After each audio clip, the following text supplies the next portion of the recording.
Hello, and welcome to today's instructional video.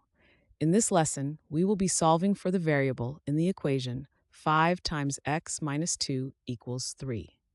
By the end of this video, you will be able to confidently solve for the variable x in this equation. So grab a pen and paper and let's get started.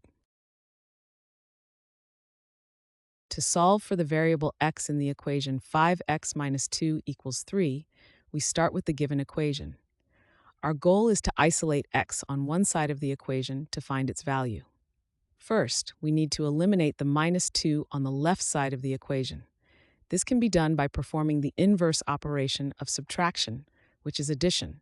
So we will add 2 to both sides of the equation to balance it. This will change our expression from 5x minus 2 equals 3 to simply 5x equals 3 plus 2.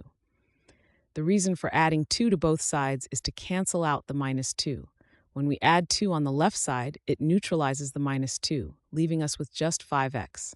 On the right side, we add 2 to 3, resulting in 5. Thus, the altered equation is 5x equals 5. Now, step 2 involves simplifying the resulting equation to find the value of x. The equation we now have is 5x equals 5. To isolate x, we need to undo the multiplication of 5 by performing the inverse operation, which is division. So we will divide both sides of the equation by 5.